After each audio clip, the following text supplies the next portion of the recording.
अब सुनेंगे फिर से मुन्नी बदनाम आपकी एकदम धमाकेदार और सुरीली आवाज में, क्योंकि आप सारे लोग इकट्ठा हो गए हैं और आपको उस गाने के लिए सबसे ज्यादा प्यार दे रहे हैं। बिल्कुल, चलो।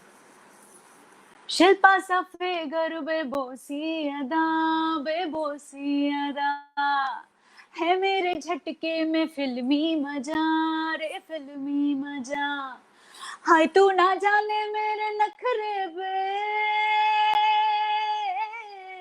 हाय तू ना जाने मेरे नखरे पे लाखों रुपया उड़ा, ले मैं टकसाल हुई डार्लिंग तेरे लिए, सने महाल हुई डार्लिंग तेरे लिए, मुन्नी बदनाम हुई डार्लिंग तेरे लिए, मुन्नी बदनाम हुई डार्लिंग तेरे लिए। इस गाने की कहानी जरूर सुनना चाहेंगे कि ये गाना जब स्क्रैच में सुनाया गया था, आप इसको क्या आप ही की आवाज में रिकॉर्ड होने वाला था कि आप ट्रायल में थी? कई बार होता है ना कि ट्रायल में होता है फिर आपकी आवाज में आता है क्योंकि आपने वो धमाकेदार गाया। कैसे मिला था ये गाना आपको? ये सच में एकदम जादुई तरीके से मुझे मिला है ये गीत। हम स्टेज शो कर रहे थे जतिन ललित डुओ जो हैं उनके साथ, और ललित सर ने जब मेरी आवाज़ सुनी स्टेज पे तो बैक स्टेज हम जब बात कर रहे थे तो ललित सर बोले कि आप कभी म्यूजिक स्टूडियो आओ, we will check out your voice, और भी बहुत सारे गीत हैं जो हम आपकी आवाज़ में ट्राई करना चाहते हैं क्योंकि आप बहुत अच्छा मॉड्यूलेशन कर लेती हो आवाज़ों का। तो मैंने कहा ठीक है। एंड फिर मैं घर जाके सोची, क्योंकि पिछले 10 साल से मैं शोज कर रही थी एंड बहुत सारे लोगों से मिल रही थी एंड उनको कॉल करते थे, बाद में तो कोई फोन नहीं उठाता था, तो बड़ा डिप्रेशन सा होता था कि भाई कोई कॉल ही नहीं उठा रहा, या तो हम में टैलेंट नहीं है या उनके पास टाइम नहीं है, कोई तो एक रीजन है। बट वो बात भी उस पे पहलू पे मैं सेकंड पे आऊंगी। लेकिन कुछ 1.5 साल बाद मैंने ललित सर को कॉल किया वापस से, अचानक से टीवी पे देखा उनका एड, देन आई रियलाइज किया सर ने तो मुझे कॉल करने को बोला था।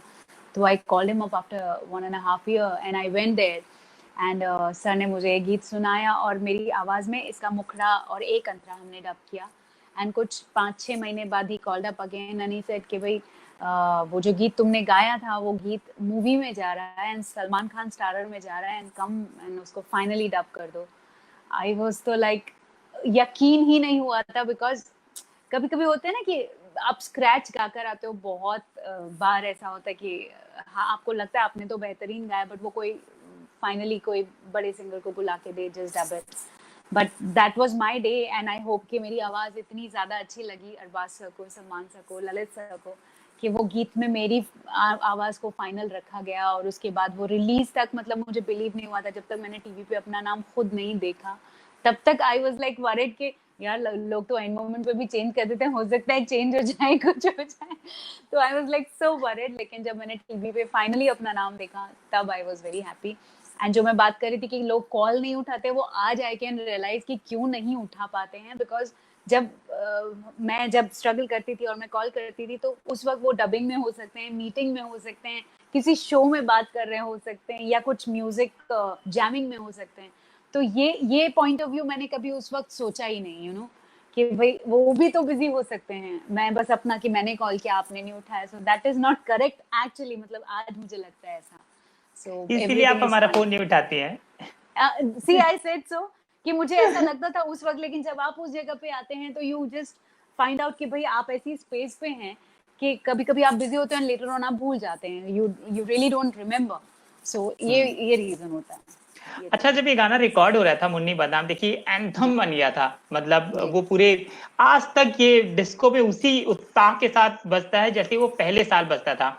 न जाने कितनी कंट्रोवर्सी हुई, फिर वो झंडू बाम वालों को पैसे दिए गए, उनके साथ मिक्स किया गया, जितनी लड़कियों का नाम मुन्नी था उन लोगों ने भी कुछ कुछ किया, है ना? आपके पास भी कुछ कहानी? तो ये पुराने गानों में क्यों नहीं था? सुन चंपा सुन तारा, कोई तो चंपा कोई तो तारा आए नहीं, मोनिका ओ माय डार्लिंग उन पे भी कोई नहीं आया, तो मुन्नी पे ही क्यों?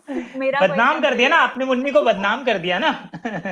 तो नहीं, आई फील कि some people were feeling offended, but अगर आप ध्यान से इस गीत को सुनेंगे तो ये सिर्फ और सिर्फ एंटरटेनमेंट है और कुछ भी नहीं है गीत के अंदर।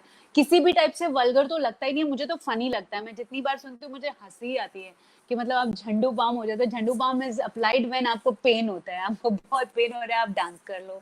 सो that is the meaning of the song.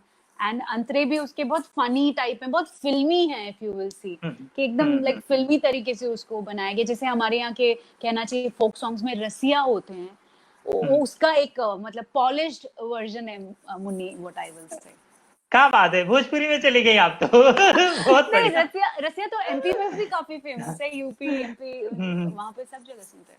अच्छा, जब ये गाना फाइनल आप रिकॉर्ड कर रही थी, क्या क्या इनपुट्स थे कि जैसे, और कितने घंटे में रिकॉर्ड हुआ था? ललित सर जब बोल रहे थे कि अब ये फाइनल होने वाला है, तो जो आपकी आवाज में पहले जो बात थी, आपने उसमें क्या क्या चेंजेस किए? जैसे उतार चढ़ाव की बात करिए, और वो गाते हुए मुझे समझाइए कहाँ पे चेंज किया था। ये हम नॉर्मल गा रहे थे, जैसे मुन्नी बदनाम हुई डार्लिंग तेरे लिए, तो ललित सर वाज लाइक ऐसे ऐसे नहीं गाना है, वो जो तुम स्टेज पे गा रही थी वैसे उस फायर के साथ गाना है।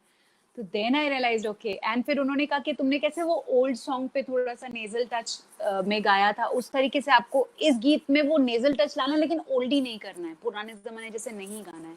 तो देन आई रेड मुन्नी बदनाम हुई डार्लिंग तेरे लिए, तो that tone came from there. वहां से फिर वो टिंकू जिया में भी रिपीट हुआ, फिर वो आगे भी एक आध गानों में और रिपीट हुआ, लेकिन बहुत हद तक हट गया था अनारकली के बाद से, आई थिंक ये हट गया था। बट ये 2-3 गानों में बहुत ज्यादा इसका इफेक्ट रहा, और काफी साल तक रहा। मैं जहाँ डबिंग के लिए जाती थी, एवरीबॉडी वाज लाइक वो नेजल वाला अप टोन अपना ये, तो I was like okay fine. क्या बात है।